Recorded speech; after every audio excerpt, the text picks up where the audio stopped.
evening, ladies and gentlemen. Welcome to the Tuesday, December 6th regular council meeting, City of Sebring. If you'll please stand and we'll have an invocation by the Pledge of Allegiance by our very student man. Thank you very much. Please bow with me. Lord, thank you once again for the wonderful... Hello. Is that the Lord or what? Lord, thank you for the wonderful city that we live in, the people that are here, our staff, our council. We have a lot to be thankful for as we enter your season, and we need to remember what the real reason of the season is, and it's for all the blessings that you've bestowed upon us and given us. We ask that you watch over us. We ask you watch over the council tonight and make sound and right decision. We do all we do in your name, Jesus Christ. Amen. Amen. Amen. Pledge allegiance To the flag of the United States of America and to the republic for which it stands, one nation under God, indivisible, with liberty and justice for all. Thank you, Mayor Shoup. Let's make sure everybody's here tonight. Renee? Shoup, here. Bishop, Here. Karloff, Here. Mendel, Here. Stewart, Here. Deputy. Here. I'd like to announce business from the audience. If there's anything you would like to speak with this council tonight that is not on the agenda, please see Renee over here. She's sitting in for Kathy, and she'll give you a nice little short form to fill out, and then we'll have you come up in the order that we received them. Thank you. Mayor's report. All right, we've had a lot happen I'll since the betcha. last meeting. I guess What's so. going on this year, or this season, I should say. We started off with the Church of the Brethren, and they had the Thanksgiving celebration where a lot of the local churches get together and have praise, and went over very well. We had the lighting of the circle in November also, where we lit up the lights again, thanks to the Spiegel family for all they do. It's pretty cool. I don't know, have you guys seen it this year yet? When you leave, drive around the circle if you're not from here. You'll enjoy the lights. So, the Medal of Honor groundbreaking that we had, that's moving forward. Their plans are, I think, to demolish in January. They got their first installment of the check at the meeting, actually. So it's kind of apropos for them to receive they get 4 installments of $62.5 apiece, and Mike Borders and his crew is doing a great job. Had the Christmas parade last Friday, so if you all saw that, it was a great parade, long parade. Moved along actually pretty well. It was just finished it right at an hour, so it was good.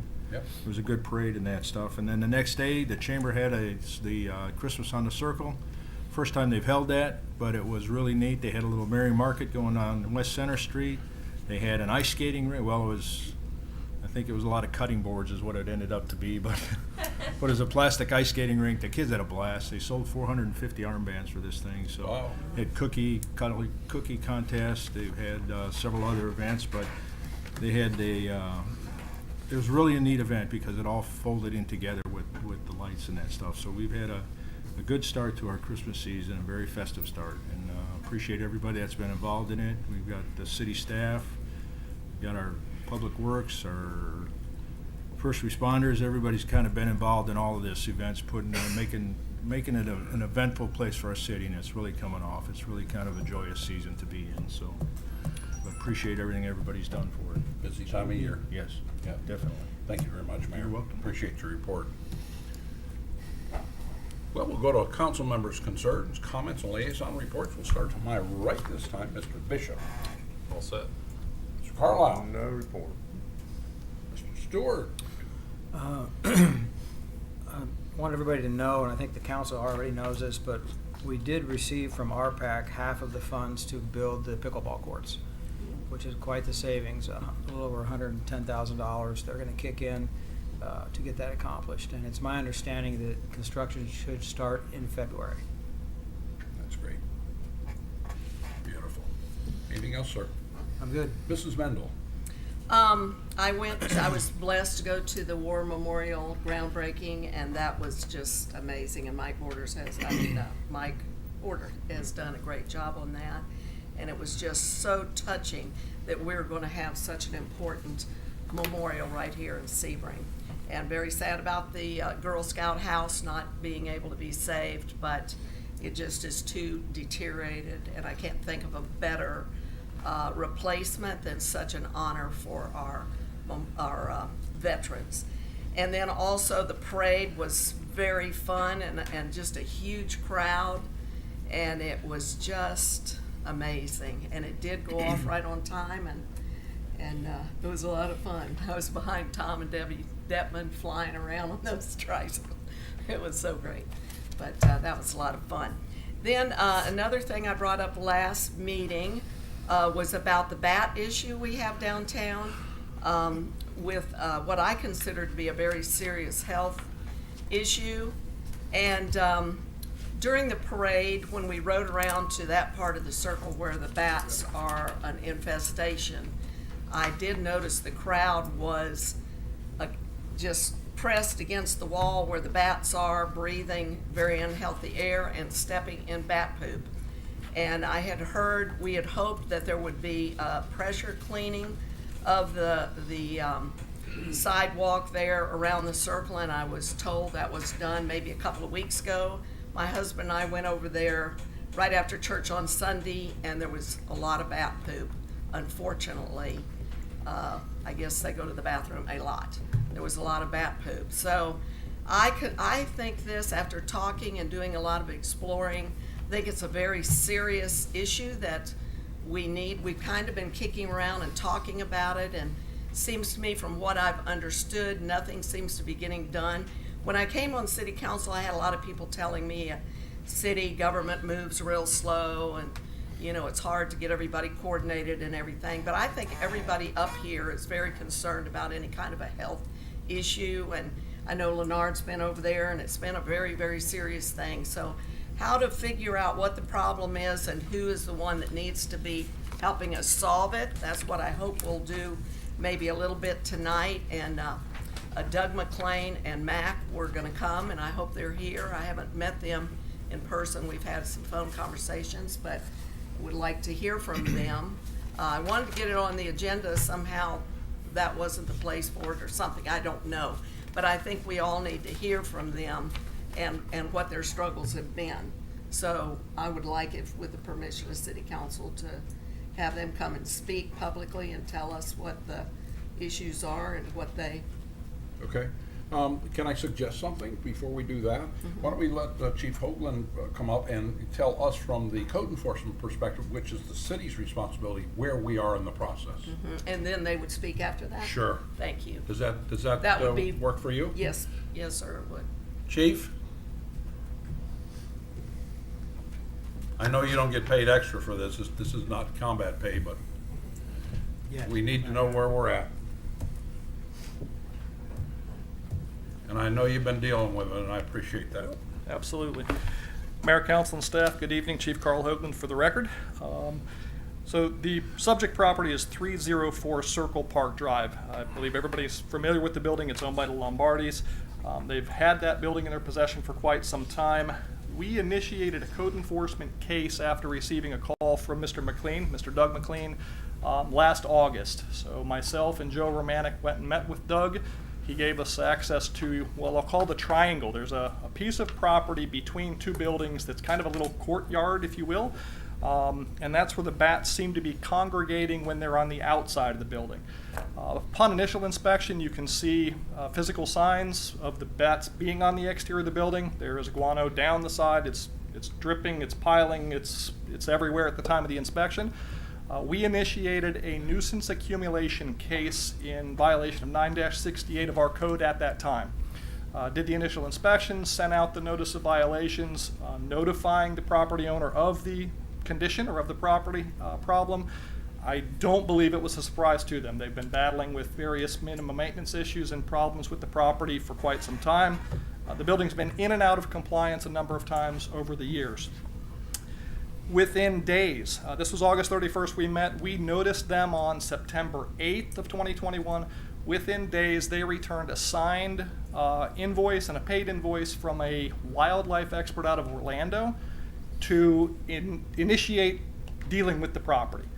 You can't kill the bats, you can't relocate the bats, you can't physically handle the bats. They're a protected species, both at the state level and the federal level, but they do a process called exclusion, if I understand it correctly, and essentially it's a lockout. They put one-way devices on the building so that the bats can fly out and they can't get back in with hopes that they're going to go find another home. You can only do this certain times of the year, when they have babies, when they're in rookery, I believe is the term. You can't do anything with them. You can't lock them out. You can't address them in any way, shape, or form. The contractor said he had done everything to exclude the bats, removing approximately 3,000 of them from the building. But there are a number of conditions on the outside of the building that is conducive to them staying. There is wire, almost like lattice, on what I would call the soffit and fascia that allows the attic to breathe. The bats are congregating there. They put netting up trying to prevent them from getting back in. It has become a very conducive home for the bats on the outside of the building. The netting has not been maintained since we initiated the case and since this wildlife expert came in. Bats have left and come back. They're staying. We also believe, due to a deterioration of the building over the last year, with some storms and some other minimum maintenance issues, that the bats are back inside the building. I preface all of this with the case is scheduled to go to the Code Enforcement Board for hearing on December 27th this year. Property owners been noticed. They've received or have been sent certified mail. The property owner has been cooperative and has been working with Joe Romanek, our code officer, for the last year, trying to figure out what to do. According to the wildlife expert, they have not upheld one part of their obligation, which was to re-stucco the exterior of the building, creating a smooth surface that the bats could not stay on, and they did not maintain the nets through summer storms and through the hurricane that have now blown over the front of the building and created this environment that the bats are living in. I will say that, again, the property owners have been cooperative. They've tried to address this. They've spent $9,000 towards getting it done. It's not like they've just turned a blind eye and a deaf ear. I just don't know if we're going to make it to the finish line from a compliance perspective with the nuisance accumulation.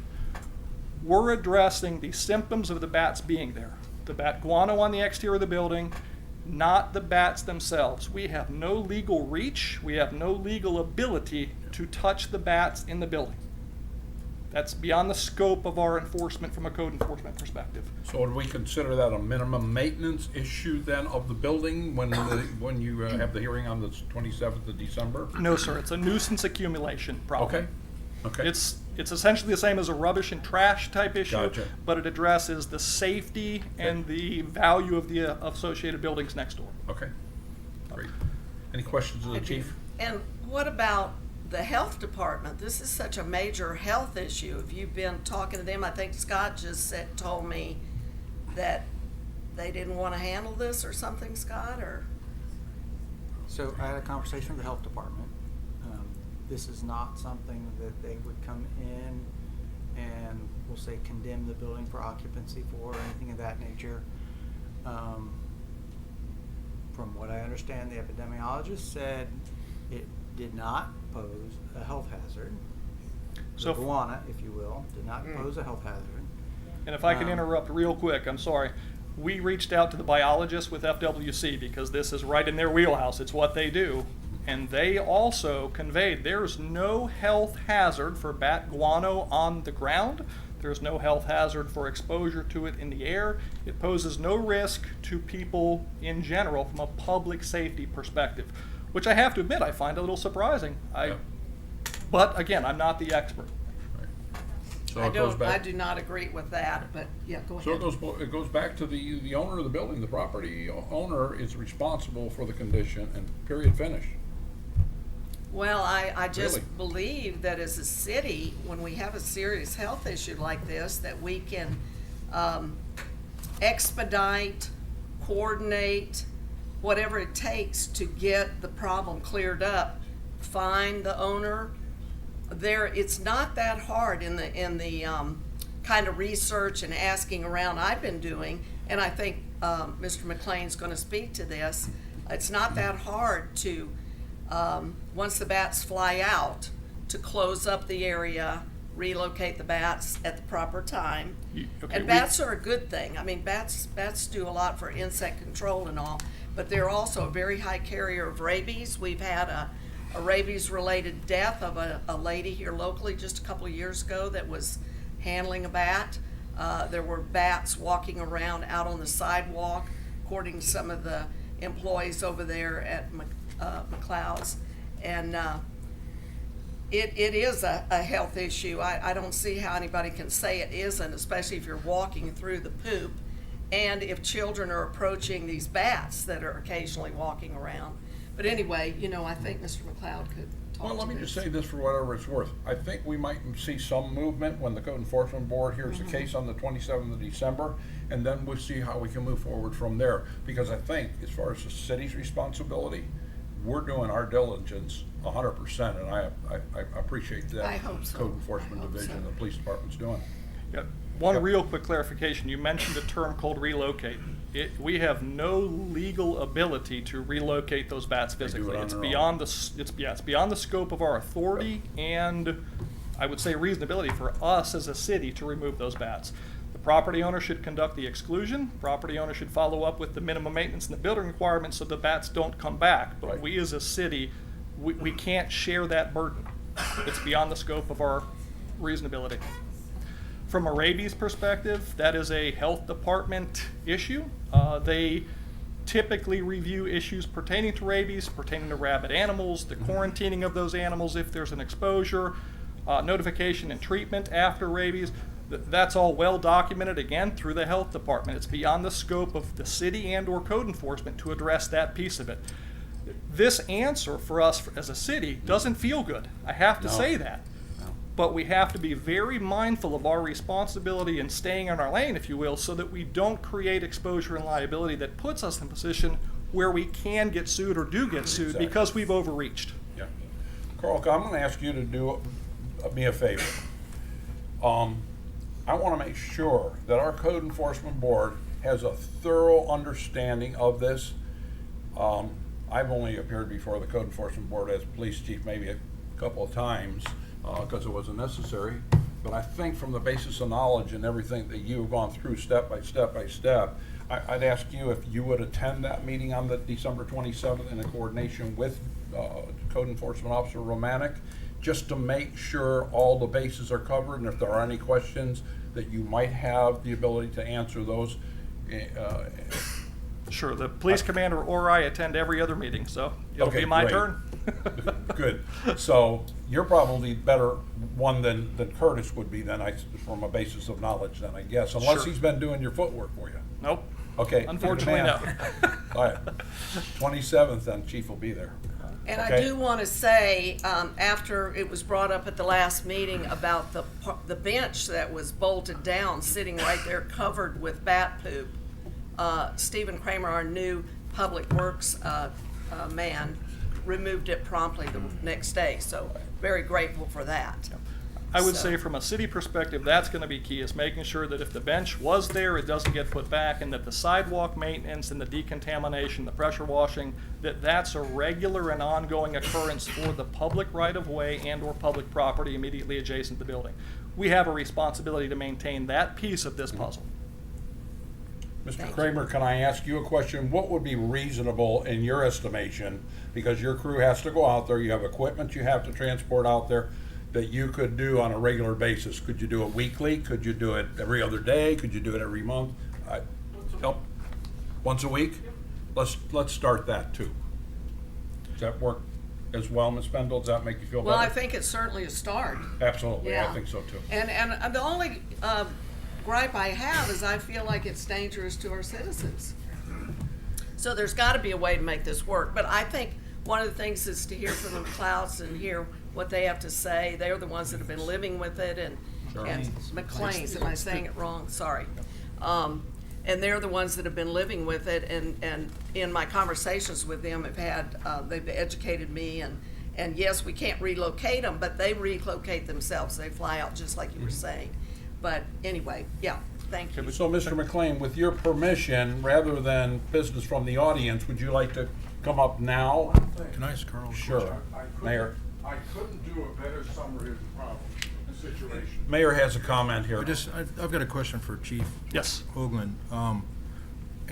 What is our enforcement? I mean, somehow we gotta put the hammer down, you know, if you wanna put it in that sense. And I know Joe's been working, I've talked to Joe many times on this thing, and he's been working with trying to get owner to comply 100%, but it seems like he just falls short. And now we've got that issue that's even, I think I was back there or saw that even hanging from the nets and that stuff is, it's just a garbage. But So Ed, when we go into that, can you explain to the public what our enforcement arm is to hopefully push this harder?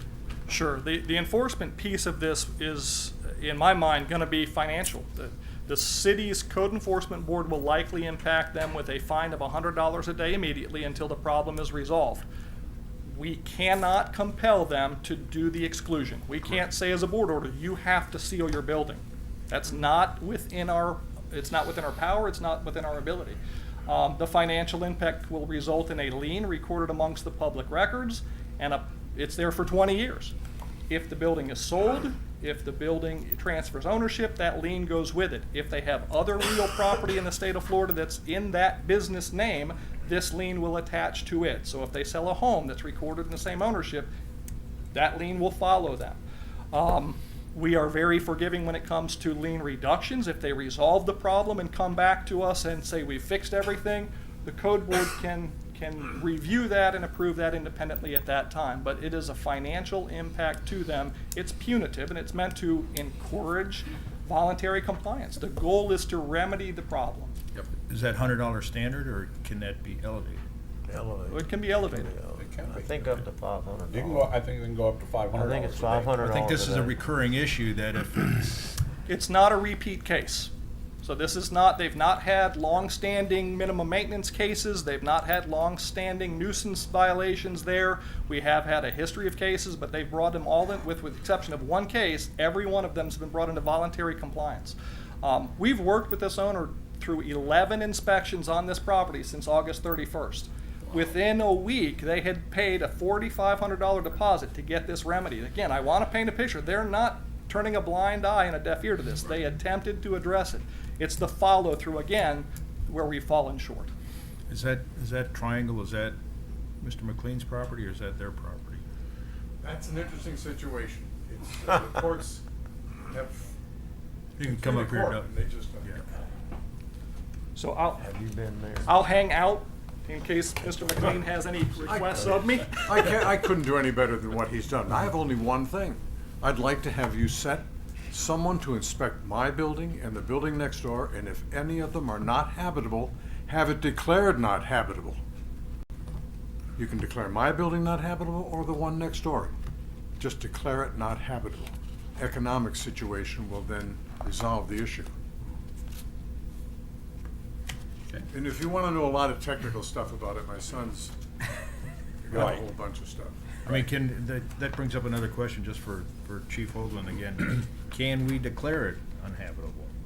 We That's- can't go in the building, can we? That's not in my wheelhouse. That's That- the I mean, under is that- code enforcement through building. I would That have to would be the rely on the building. reg. So that'd be the building department then, Yes. okay. But have it declared uninhabitable, and I tell you, it'll resolve itself. And folks, I want to rebut one thing y'all mentioned. There's not a health concern. Hang on one just a second, I'm sorry. I did say Doug McLean, if you can go ahead and Oh, introduce yourself. Yes, I'm Mac McLean. I'm one of the other folks in the building there. Welcome. Good to meet you. Many of you have met me already, so hi. So the two health issues. Within a few weeks of this infestation coming down is when the rabies death occurred. To give you an idea, when I called the county, I'd been in contact when they were in our building for 5 days before you got. They said, you must come down and get the shots. 11 shots is wonderful, by the way.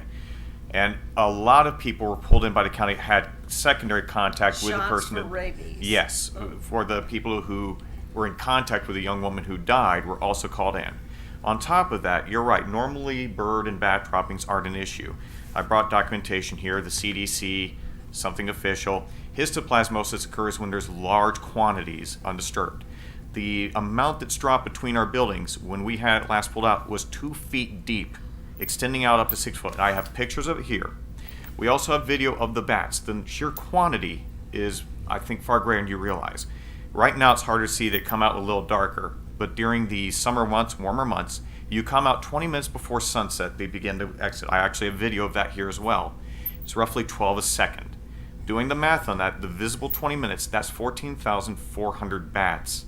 They were flying out in the time I was standing there in 20 minutes. That's in one building. Now, I'm not going to mention others, but I know they are existing in a few other buildings around the circle. Now, to get them out, you can have them out in one night, which we did legally. You seal every hole, not with wire. You simply, like you just heard the chief say, stucco it over. Leave one exit with a cone or 3-side pasted plastic. They will leave and can't get in, and then the next day you paste that over. The bat problem is gone. They will not go through brick. But if you do not give them another home to go to that's more convenient, they will go to the next housing or commercial building they find. And this is in the heart of your jurisdiction, the heart of town. I have reached up the official chain. Department of Health referred me to the other state agencies, went up to the Fish and Wildlife, all the other groups, and they sent me down to 2 end people to talk to. The Luby Bat Conservation Group and the Bat Conservation of Florida. And they basically told us, hey, the only thing you can do, because the exclusions between April and August 15th, all you can do is give them a better home to go to and close that building during the periods you're allowed. Now, the option there is if you put bat houses in their flight path, when you remediate the building, the odds are more they will go to the houses as opposed to other living and dwelling environments. Since then, they now have a more cost-effective option. They sell 2-by-4-foot houses that will house 5,000 bats for $3,600 a pop. Those can also be moved later. Now, we have a utility strip encompassing the entire infested area. That if you put 5 of these things for roughly $18,000, which is a fraction of the $100,000 of the pickle court, or the $630,000 that the city bought 2 of the buildings downtown for, you have a solution to protect the rest of the public when these bats leave those buildings, to keep it from going in surrounding residences. I will give you all information, and you can call all the way down the contact chain for official state agency. They will tell you what I'm saying. None of this is my opinion. It's through the official chain that it started from this town's Department of Health. And if you need any of the video of this or any of the pictures, I'm more than happy to share them with you. Inspect our buildings, both buildings, as to habitability, and if one is not habitable, have it declared inhabitable, and the economics will take care of it. And sir, what was the situation with the ownership of the wedge-shaped property back there? The building 300 Circle Park Drive was the old City Hall building. It's the oldest building on the circle. When you have 2 rectangular buildings on a circle, there's a wedge between the 2 of them. We have gone all the way back to 1913, and the lines look, it's just a spider's web. It's never been resolved. We tried to have a quitclaim deeds with the owner of the other building, and at that time he refused to sign it, so it is still in limbo, the ownership of this triangle. But we do maintain it with spraying it down, keeping the weeds from getting up. Right. It's And it's as also only accessible from They're Mr. all- Doug McLean's office. And as I understand it, in the past, not too distant past, the owner of the other building, Lombardi, he had come in and fogged or something the bats, and they were walking around some of them were ill, walking around, and children were. Yeah, we don't know what happened. We know that at a certain point, many dead bats were walking around the circle. And these were things even before we'd have people picking them up to put them on trees, and our employees say, please don't do this, especially with the rabies issue. And our other concern is that's where all the middle schoolers are at every day. So we'd rather them not be out right with the public, especially if they're dying on the ground. Well, I would appreciate, I think we see there's an issue, and if we can stay on top of it, and the code enforcement would help us out. We just need this fixed. It's a health issue. And maybe even personal contact with Dominic Lombardo, whether it be the chief or with Scott, have a one-on-one conversation. You know, this is a real concern with the public. Otherwise, it wouldn't be taking up this much time at a city council meeting. I suspect he'd be at the code enforcement meeting, wouldn't you say? Oh, I would think so. I don't have an opinion. The last code case we had, they did not reply or respond to the meeting. The wildlife expert that was hired out of Orlando had a warranty toward the project. It was a 2-year warranty, but that was conjunctive with them fulfilling the stucco piece of the agreement. Because the stucco did not get done and the nets did not get maintained, he has withdrawn the warranty. He is no longer replying to code enforcement requests for advice or opinions, and I can only assume he's no longer working with the Lombardos as well. I don't want to speak for them, but that seems to be the relationship we have now with correspondence from him last month. All the more important than Scott that we speak with Dominic Lombardo and his wife and emphasize how important this is, and let's bring in a truckload of stucco here and get this thing taken care of. That's his responsibility. The one issue we have moving forward, obviously, is because the Code Enforcement Board is a quasi-judicial hearing, we have to be careful how much information we pass on to both board members and obviously to them from an influence perspective. Yep. They need to have an opportunity for testimony, the presentation of evidence, so that the board can make an objective decision on how they're going to handle this case. Government in the sunshine. Thank you, sir. Thank you. Thank you, Mrs. Mendel. Yes, sir. Your name and who? Ralph Flores, Enter and 207 sign in, Circle Park please. Drive. The University of Florida had the same problem at the stadium. So how they fixed it was getting the bat houses. They built bat houses, and then once the bats went there, they closed off the areas. But if you look it up, you can find it. So University of Florida, the Gators. I don't care for them. I only care about the Gators. Thank you. Probably where they came from. So it would seem like that would also be Mr. Lombardo's responsibility, that if he would like to see the bats relocated, then that would be his responsibility. Well, we just need the health issue cleaned up. And the reason I say that and say not the city's responsibilities, because I think the chief's already kind of tuned us into what the city's responsibility is. Having understood that, my thought is that if we do it and take that step forward, how many more times will we have to do that somewhere down the line when they relocate to your house or my house or someone else's building downtown? I don't think we want to set that precedence. I think Mr. Lombardo needs to step up, do what's required and what's needed to be done, and we monitor that through our code enforcement board. That's the way I feel about it.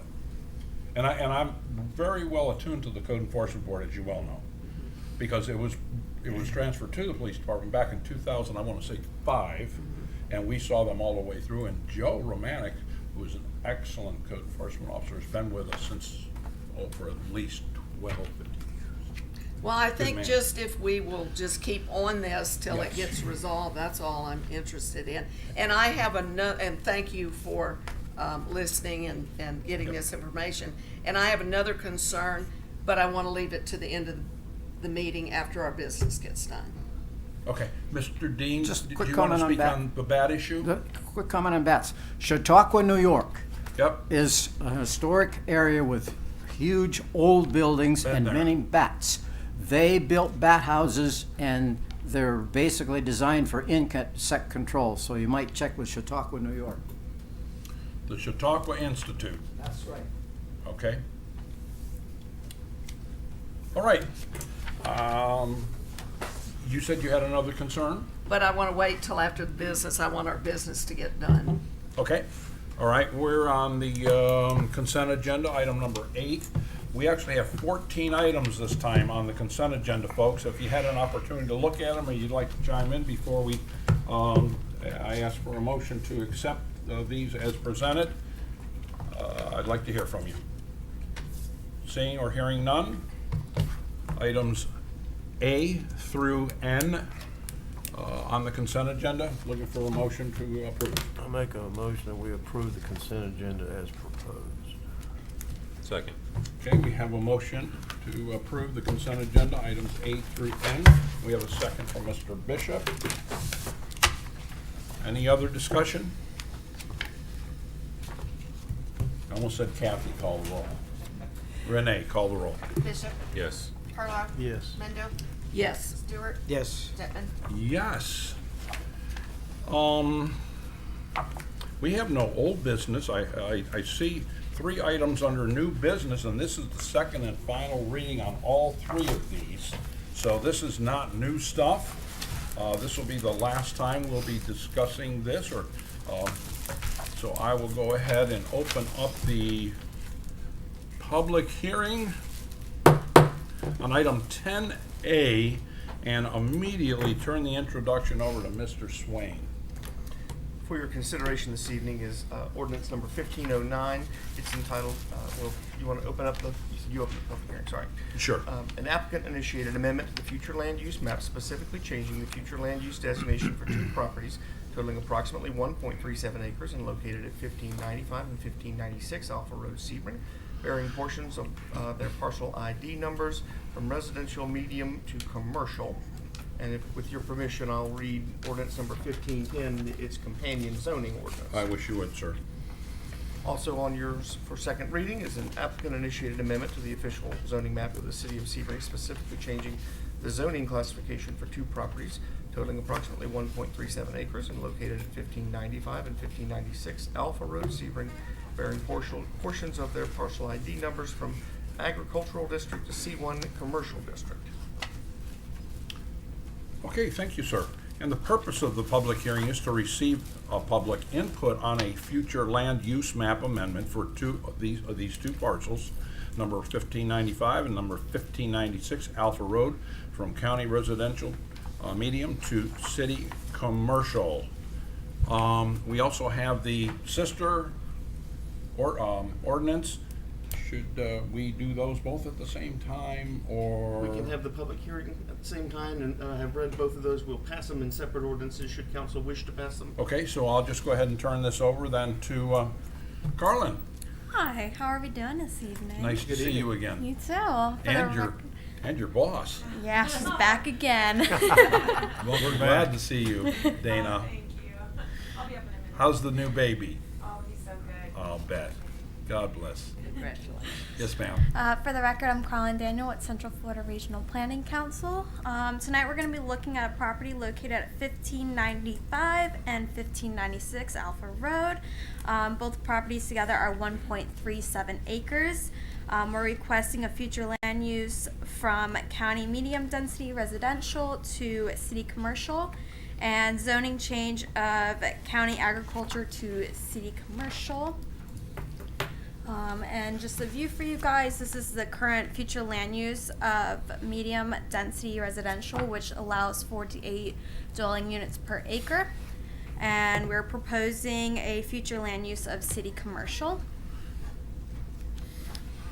And we have a zoning of county agriculture, which allows 1 dwelling unit per 5 acres, and we're wanting to go to city commercial. Okay. Any questions, comments? Public comments? Any public comments? Any questions from the public? So, can I just leave this open then, and then go right to 10B?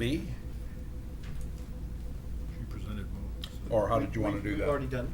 You're ready if you wish to Just took care of both of them. adjourn the public hearing and then Okay. get council's questions and comments. Okay, And entertain a okay, motion. we'll do that. All right, council questions, comments, your turn. Okay. Since we don't have any comments or questions from the dais here, I guess we'll go ahead and see if we can request a motion on ordinance 1509 on second and final reading as presented. I make a motion that we approve ordinance number 1509 on second and final reading as presented. I know I could count on you. Second. We got a second right next to you. Yep. Okay, Better Mr. get it Carlisle done. made the motion and the second by Mr. Bishop. Any other comments, questions? Renee? Bishop, Yes. Carlisle, Yes. Mendel, Yes. Stewart, Yes. Detman. Yes. And I will open up this public hearing on this 10B, which is like the sister ordinance, if you would, we We can call handle it them that. both. We handle them as a combo. Okay. So we're good on the So public they're hearing. done. And you're good on that one then? Yes. Okay. So, we're all done with that, or we do need another motion on this particular one as well? Need a motion. One on for 1510 if council wishes to approve it. Okay, there we go. I make a motion we approve ordinance number 1510 on second and final reading as presented. Second. Okay, any other discussion? Comments from the audience? Renee? Bishop, Yes. Carlisle, Yes. Mendel, Yes. Stewart, Yes. Detman. Yes. Okay, so we're gonna open up another public hearing here, and we're gonna welcome Dana back here This will be the introduction of ordinance number 1504. Once again, I'll turn that over to Mr. Swain, if that's okay. Yes, sir. Ordinance 1504 is entitled An Ordinance of the City of Sebring, Florida, amending the Sebring Comprehensive Plan, revising the infrastructure, conservation, and capital improvements elements based on the city's 10-year water supply facilities work plan incorporated herein, providing for transmission to the Florida Department of Economic Opportunity for review and compliance, providing for severability, providing for conflict, and providing for an effective date. Thank you, sir. And the purpose of this public hearing, like all other public hearings, is to receive their public input on an ordinance which will amend the Sebring Comprehensive Plan to revise the infrastructure, conservation, and capital improvement elements consistent with the city's updated 10-year water supply facilities work plan. So, we'll let you hear from Dana here, and anything you would like to ask us or any input you would like to give us is more than welcome. Ms. Dana. Thank you, Chair. Again, Dana Riddell, Senior Planner for the record with the Central Florida Regional Planning Council. We provide technical assistance to the city for zoning and planning related matters, water supply matters, things of that nature. So this has already come before the City Council before. So just to give a brief overview, what this is in 2005, Florida legislature began to require that we update our water supply plans on a regular basis, and that we really examine the link between planning and our water supply system. So we are required to update the water supply plan within 18 months of the water management district. And in the city of Sebring, we have two water management districts that we adhere to, the Southwest Florida Water Management District and the South Florida Water Management District. So we went ahead on the next slide and updated the 10-year water supply plan, which was included in your packets. I'm sure it makes really great reading. I put it together, so I am well familiar with how fun that is. So on the next slide, I'll just point out the two different service areas. In that light blue periwinkle color is City of Sebring, and the hatched areas is the regional airport service area. That hatched mark area is the only area that falls under the South Florida Water Management District instead of Southwest Florida Water Management District. So on the next slide, we have our past actions, which would be at the September 13th meeting. Planning and Zoning voted unanimously to recommend approval of our text amendments, because as part of the water supply plan, we update our comprehensive plan, which is really what we're voting on tonight, is those text amendments. And then on September 20th, the City Council also voted unanimously to approve and transmit the ordinance. Now on the next slide, I have listed the state agencies that responded to comments. So because this was a state review, because we made updates to the comprehensive plan, other state agencies had the opportunity within 60 days to make comments. No one offered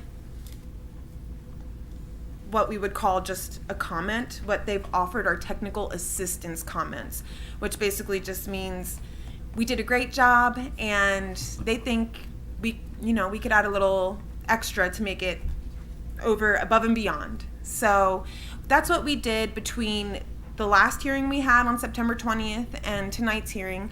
We did go ahead and make some really non-substantial changes, nothing that affects the content of the water supply plan, but just added some of those little bits and pieces of information that they asked for.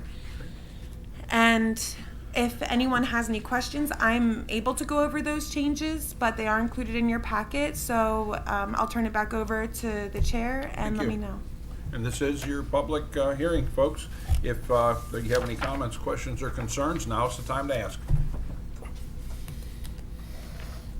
Public comments, questions, or concerns?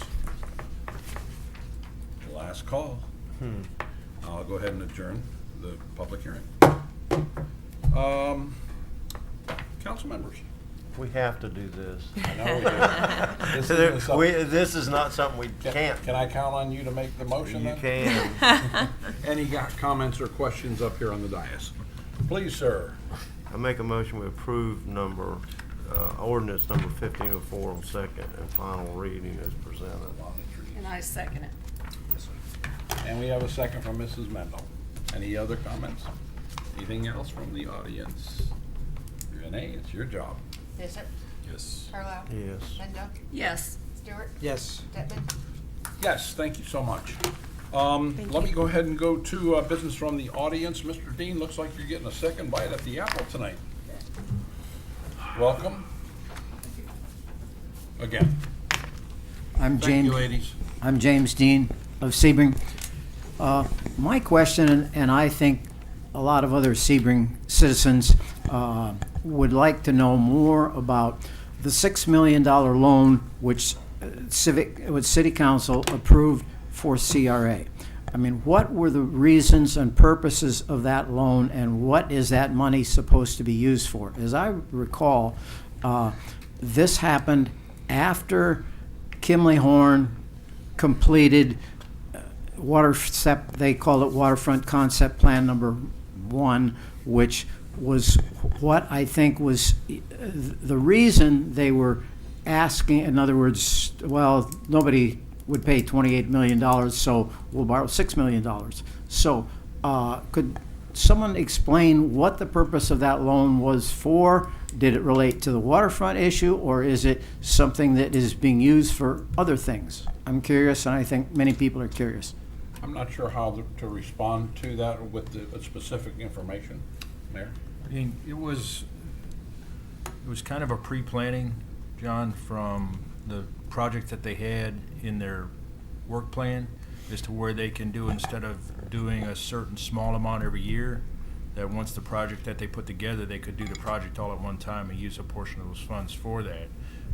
Some of it may be used for the waterfront, some of it may not, and it may all be used for improving roads and other areas of the city of Sebring, the CRA district. But that's kind of what it was, is it's kind of a pre-planning to where if you have $1 million project, you don't have to put it over three years. You can do it all at one time. So Well, that was my understanding, yes, that it was Right. basically for the waterfront plan, but then is it being used, or can it be used for other things, or is it Yes. related to the waterfront plan? No, it's related to their total work plan. They have a number of different projects that they have identified that the funds could be used for. They could use it all for the waterfront, or they could use it for 10 different issues that they have in their work plan. Well, normally if someone borrows money, they have a repayment plan. Does CRA have a repayment plan, or how is it going to be repaid? It's repaid on an annual basis, so I'm sorry? it's on an annual basis is how it's being repaid. It is a loan with a payment schedule. So So how many years do they have to repay it? it goes through the life of the CRA, I believe. It's 20-year AM, I think, so. I think it's either 20 or the 30 year. Approximately. Well, I 20. don't recall exactly. This is a set 23, number of years. right. This is a- 22 or it 23 is a- years. 23 years. So if the CRA receives $1 million a year, they need to use some of that towards paying off the percentage of the 20-year loan then? Yes. Yes. I see. Yes. All right, well, answer my question. Thanks, Mr. Dean. I think I have someone else here. Nora. Miss Nora? Nora Flores?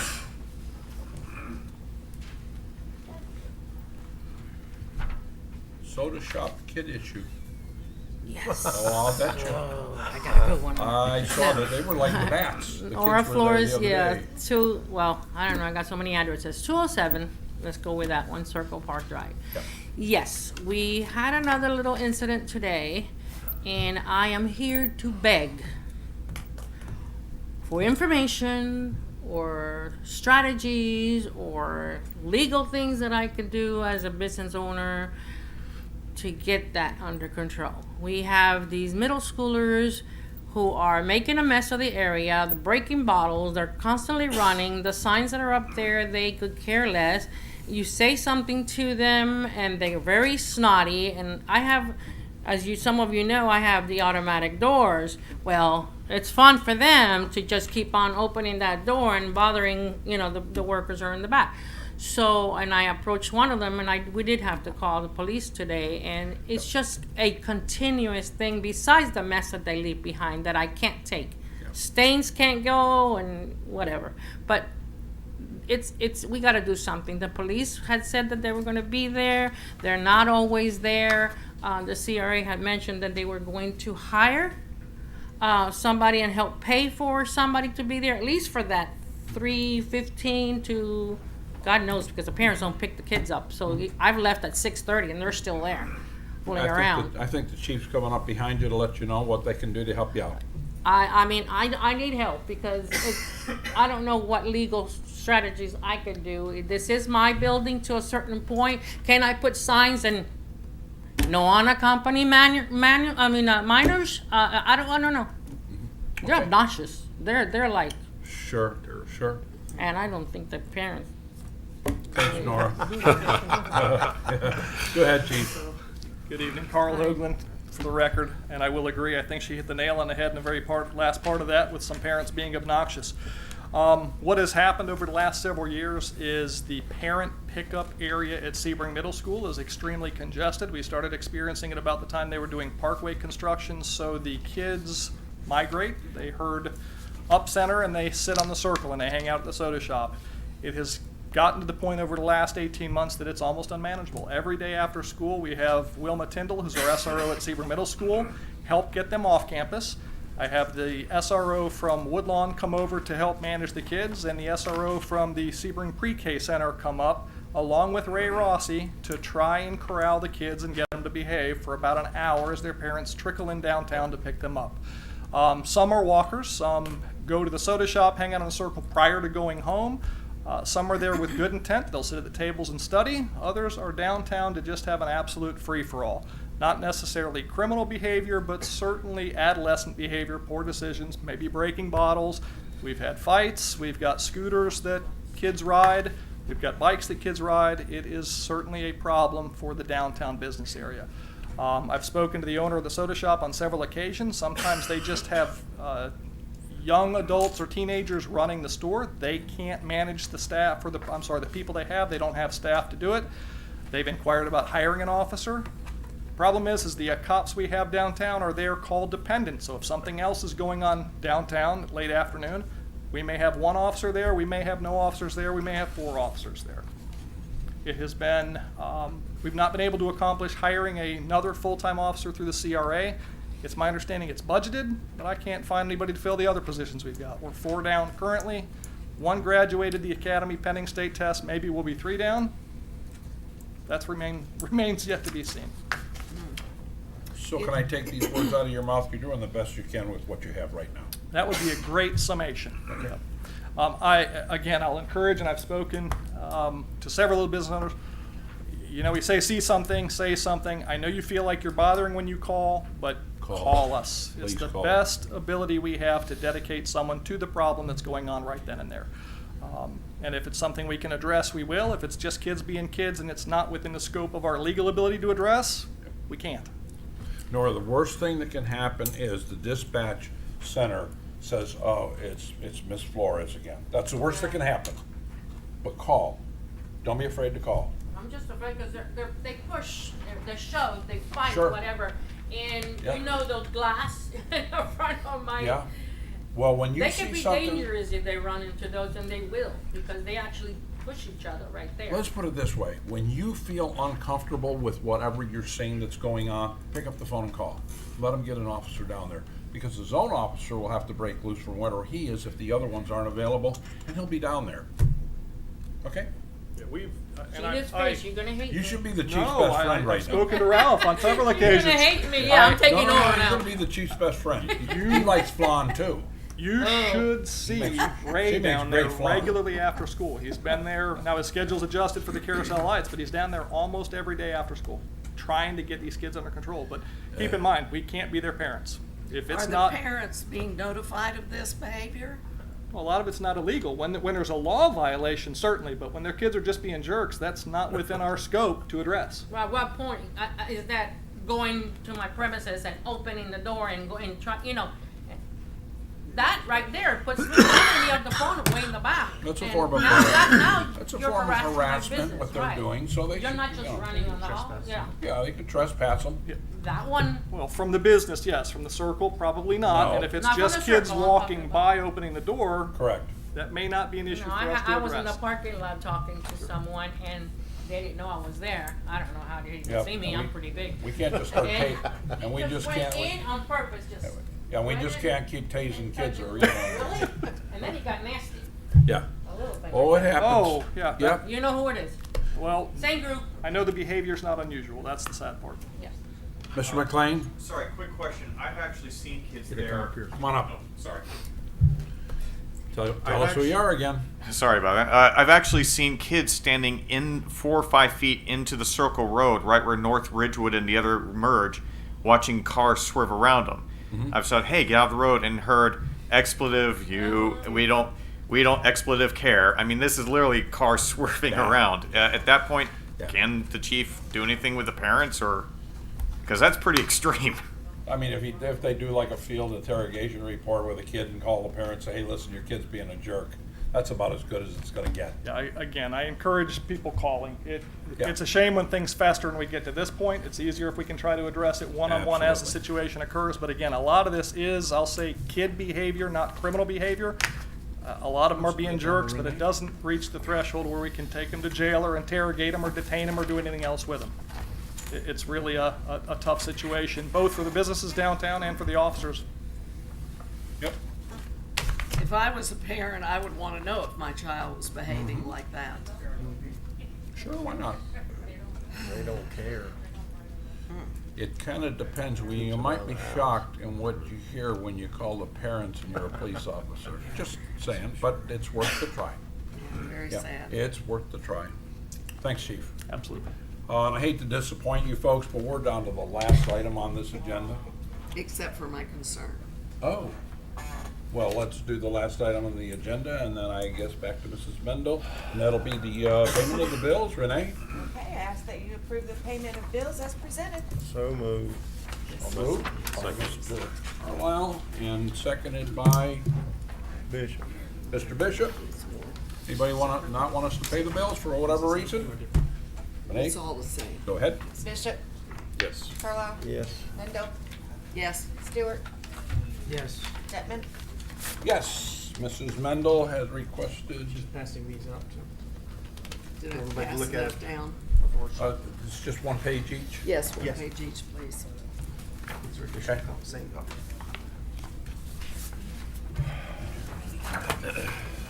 Is this the same thing? Yes. Oh, It's okay. just one page. Okay, well, I think we have enough there, right? Yeah. You got more Plenty, than you enough. can have the rest. Okay, so what do we have here, Ms. Mendel? Well, I still am concerned about our relationship with CRA, and what I feel like is a lack of accountability there. And I would like to start back with the liaison update on what's happening with CRA, at times. Well, you had one last meeting and you'll get one after the next CRA meeting. Okay. But I have been talking with a lot of lawyers. I have a lot of lawyer friends, and I had been talking to lawyers in state and out of state, and CRA, there are a lot of concerns across the nation. But I have a lawyer assigned to me from Liberty Counsel, which is a national lawyer group, legal group that is helping me with different issues.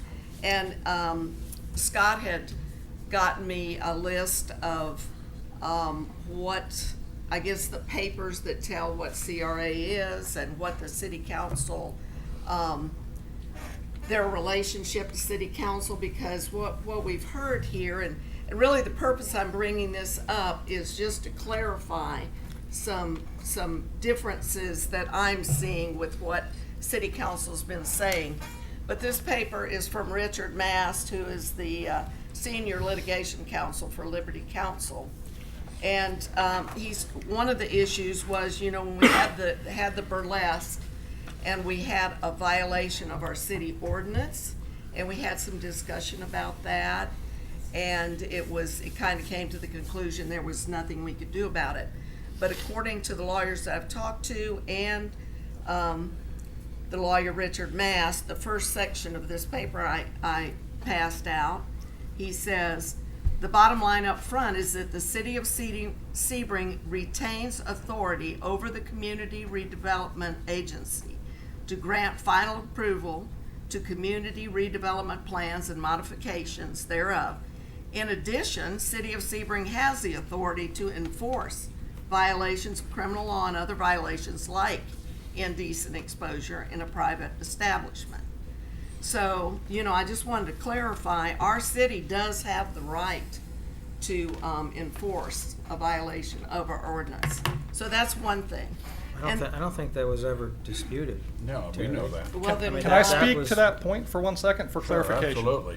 So, as a city, we filed a charging document, or the referral of criminal charges to your state attorney's office here in Highlands County, and the state attorney who would prosecute that case on behalf of the city declined prosecution. It's not that the city didn't do something, it's not that your police department didn't do something, it's that the state attorney opted not to pursue that case criminally. So we as a city did, from an accountability perspective, Absolutely. everything we should have done for the referral of those charges. Yep. Well, I disagree. No, there's no because- well. The state attorney Well, opted not to pursue that case. That's who presents that that's case to the state courts. Attorney. Yes. That's the Right. state attorney. Yep. But we as a city have the right to enforce our violations. of We our did. We do it all day We long. did. We And it was filed submitted to the criminal state attorney and he charges. declined it. So then, okay, all right, so you don't want to go there. You don't want to No, they filed enforce. charges. already They did. their But- job. No, You I want don't the want- record straight that we as a city collectively did everything we should do to hand a criminal case to the state attorney. We did that for Yeah, that's what is said. That's what's said. But our city has the right to enforce violations of our city ordinance. We did. The city. The enforcement piece of that is the referral of criminal charges. It was the same as handcuffing someone and taking them to the jail. Well, we didn't enforce it. But anyway, okay, let's move on to the next thing. And I know there's Well, disagreement no, here. I don't let's- think we let's can move not. on yet. Let's not. They Okay. did enforce it. They But there absolutely was no enforced it. enforcement. We got a of it. lawyer It was sitting a right here too, violation. by the way, that knows just as much as this guy does. That is what would happen with the referral of any other criminal Yeah. matter. The police department, if it were a crime alleged to have occurred in the city, they would refer the matter to the state attorney's office, who makes the decision whether to prosecute or not. Yeah. City Well- can't force them to prosecute. The lawyers I've been talking to disagree with that, but let's just move on Well, to, then they don't know what they're talking about. well, okay. They All right. really don't. So, I mean, there's okay. only two ways that this can happen. A physical arrest, handcuffs out the door to the county jail, right? And well, no, Or- let's clarify that real quick. Someone gets arrested, they get taken to jail, they get released with a court date, and the state attorney makes a decision to do the exact same thing. At the end of the day, the state attorney can say, yes, you arrested them, yes, they went to jail, but we are not going to prosecute the case. We're going to null pros the case, and that's the end of it. Right. But no it fine. was a violation of our city. No one disputes that. That's Okay. the only Sure. way that the We criminal agree. charge can All right. get to the state attorney's Yeah, office. we don't have a disagreement on that. Okay. We All don't, right. we don't Well- particularly like the fact that the state attorney. No, the didn't fine wanna- is the judicial part know. where someone's found guilty. It never made that point. The state attorney did not prosecute the case because they didn't feel it was a prosecutable case. There is no fine yet. Yeah, all right. Well, I disagree. Anyway, Okay. that's fine.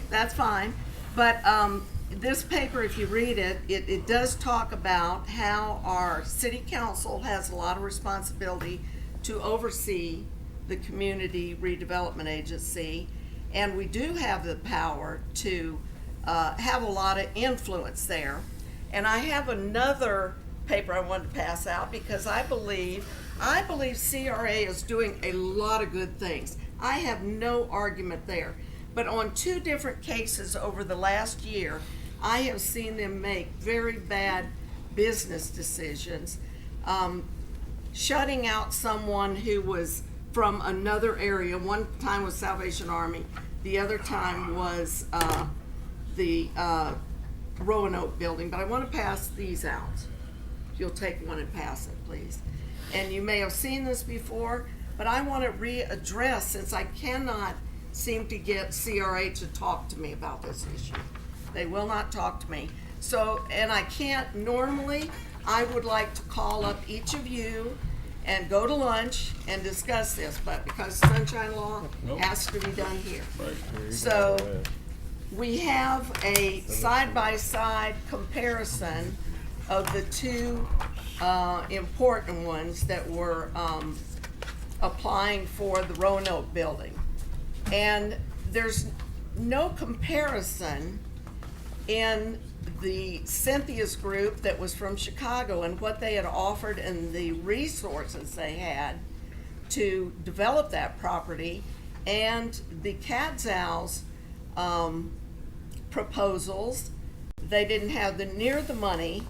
They have purchased in the past the Faded Restaurant, which was already an up and running successful business, and just a few years ago they got CRA money for their air conditioning system there, which was quite a substantial amount of money. And we have reports of bankruptcies with Mr. Cadzow.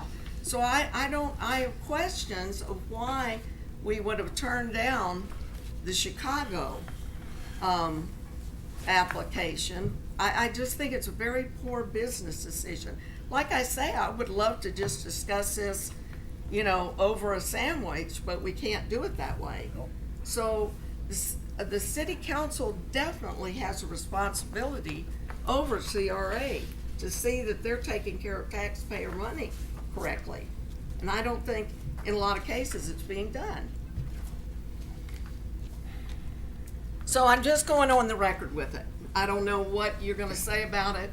Well, I'd like to kind of rebut your conversation, because we've had this conversation like 10 times, Terry. Yes. And Cynthia came here and she complained about what happened. Now, the CRA has the ability to pick and choose who they put in there, what they want to do, on the merits of what they see is the best for the city. Cynthia came here and she was asked point blank by the city council at that time, do you want to rebid this? And we provided you with the minutes, and she said, no, I'm done with Sebring. So she had the opportunity to, but I don't think you understand what these people are putting into these buildings and what they're doing with the buildings. You don't understand because you haven't been to the building to see what they've done to this thing so far. My concern. Your concern is on paper, but we've rehashed this thing, and I've got another question as far as, and this goes for the whole council, is what is our rights and responsibility in contacting outside attorneys for reference to this? I don't know, acting on behalf of the city, that confuses me that you don't go through our attorney, that you contacted outside attorneys that don't follow what the city's doing. This is just, I don't think it's right, and I'm not sure, Bob, if you can opine on this or not. Well, she certainly could not, engage a lawyer on behalf of council as a single member. Right. So could not hire somebody to do anything on behalf of the city as a single member, nor could any other individual council member. Okay. But I certainly can talk to legal counsel. Sure. And, but my question is, why would I want to see our city be more business smart. I think we need to be listening. Not everybody locally is going to have the resources to take on some of these businesses. And I just hate to see the way Cynthia, I did watch all that, and it didn't sit well with me at the time. But then after understanding who got the contract, I just have a lot of questions about that. Why would CRA do that when the resources were so much more for the other Because people? the Cadzow's have proven success in this town. That's why. No They've question about opened that. multiple It almost businesses. seems like you have a vendetta against them. Well, really, That's the way that's that not true. Well, it seems to be that It's way. not true in that the only thing now, I do not like sexually explicit shows. And to think they're gonna be on our circle is heartbreaking to me. But it's more than that. It's that we are not, we're not business friendly to outside people coming in. I think that's, you make a general statement, and I totally disagree with that, that's- Terry. Yeah, I think You are Cadzow's so, were you are so outside funnily people at one focused on a time. topic That's that you a can't lack see of outside of it, understanding and of you what we're doing apply out it to the here. whole city, and I Well, think you are this- totally wrong. This may be, I may be wrong, but I don't see it, because Well, why then would you we? need to Obviously just you listen don't. and learn, because Well- you haven't been. all of this we've been through before. This is rehashing history. Well, I want to go on the record with it. You already have done that as well. Well, I don't think I've made it clear that I am not against the CAD sales, and I am against sexually explicit shows. But what's that got to do with why? anything that we're talking about? Because You brought that up just to taint, this. No. I brought it up because I believe for the city's betterment that the city council should take a more active role in CRA. That's a huge amount of money, and I think there needs to be more accountability by the CRA on some of the choices they're making. They just don't. They're doing a lot of wonderful things. I really believe that. Well, And- fortunately, Terry, you're one of 5. Well, I still us. feel like that I have a right to speak up. No, you do, and you're doing it. I am. Terry, do you have a lack of trust in the decision making that the CRA brings forward? I would say a big affirmative yes. Okay. And I'm unable to get answers from them. And this one line that's emphasized here in bold says, grant final approval of community redevelopment plans, modifications, that's absolutely true. And they did that. And they did that. My question is, and please don't take this the wrong way, you know I like you. I like you.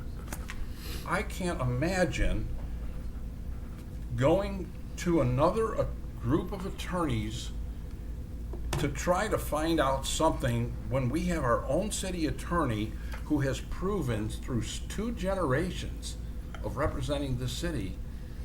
I couldn't do that. And Yeah. I don't know if that's appropriate. I think it's inappropriate. Oh, I do not think so. Oh, And absolutely. here's the thing. I am not obviously Well, an you're not letting me insider finish here. either. I'm not. I'm a person, just a citizen who's been blessed to come on city council, and I'm very excited to do the job to the best of my ability. But I have to stand up for what I think's right. Well, I'm not saying you shouldn't, but what I'm saying is that we do have a city attorney.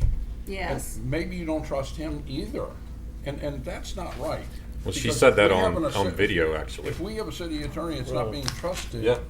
then we need to address that. I trust him 100%. I don't know how the other 3 members, I just can't imagine going to some other attorney and asking questions about stuff of the business of the city of Sebring. I'm sorry. Well, it It's is not inappropriate. just the business of Sebring. It is the business all over our nation. There's a CRA issue. And so I've been trying to learn about that. And I know that I'm the only one that feels this way. I know that. It would be much easier for me not to say anything. But I do, this may or may not be the last time I tackle this, I'm not sure. But I would like to see city council have more of a determining, more of an oversight and more guidance for the CRA. I'm gonna lean on our attorney right now. How could we do that? And is it appropriate under what she's asking? So what this lawyer has put in is correct. You have these, the power that's shown there, but they are an autonomous board by the city of Sebring's creation. Right. You have the ability to decide that this city council is the board of the CRA going forward. That has never been done. They are one of your boards. They are all volunteers. They're people that have signed up to do the job, and they're serving the city in the way that they feel best. I think the proposals for the Roanoke Hotel are a subject that reasonable people can disagree upon. They saw it that the Katzels had the better idea for that space, and I don't see how you may disagree with that, but that doesn't mean that it was completely misguided or anything of the sort. They were, as I recall, unanimous in their decision to support the Katzels and the idea that they had proposed. So the city council, has no sort of veto power to stand over them. Right. And no, you could have not approved their plan amendment or the loan, but council affirmatively supported each of those things that the CRA came to you and asked for. Well, I think what I'm doing tonight is just wanting to make it clear in the public that I totally think this is a problem. And I totally think it's a mistake to not take more of an oversight over the CRA. Now, that's my opinion. Right. And I'm in a minority. But I just feel like that it's my responsibility to speak up when I believe very, very firmly that we are making some mistakes. And I think we all respect that. And I appreciate that. I think we do. We don't have to I agree. like all y'all. And I know you love Sebring. And I love Sebring. I'm not used to being on city council. Quite frankly, I'm amazed at the way some decisions are made. And it's been a learning process. But I just felt like I want to get in the public record on this, that I don't feel like it's being done right. But that's my decision, and I've said my piece, and thank you for the You're very platform to do that. Okay, thank you. Is there any other business to be brought before the council? Sure, one more time. 3 bites at the apple. That means you owe me 2. 2 brief questions. I would agree because, as we all recall, I think Ralph asked for $2,000 to have his roof fixed on his building on the Circle, and apparently was told that CRA didn't give grants for roof. I have a copy of the building permit for the Roanoke building. CRA or someone spent $77,000 to put the roof on the Roanoke building. I got that building, I got the copy of the building permit. So why is it that CRA will spend $77,000 to put the roof on the Cadzell's on the Roanoke building, and they won't help Ralph with $2,000 for his roof? My second question regarding attorneys. I believe, Mr. Swain, you may be aware, I have been told, not officially, that CRA used taxpayers' money to hire their own attorney, possibly because what they are doing may fall outside of the realm of the city. I don't know. Is the CRA allowed to use taxpayers' money to hire an attorney, not the city attorney? Yes, Why is that? because it's a governmental body and it's allowed to hire legal professionals, legal and otherwise. Just like we can. All right. Well, don't they trust our attorney?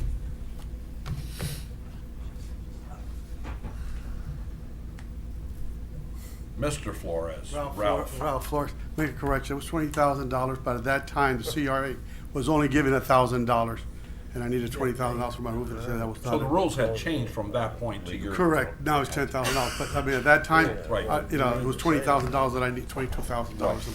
But that was the correction, it was Mr. not Bishop, can I 2,000. ask you to get an answer for Mr. Dean's first He part of has his question? one. You already have it? Regarding the attorney, No, the $77,000 versus Well, whatever. he has one for So the what's attorney. your question again? Well, my question Well, they roofed is, the building.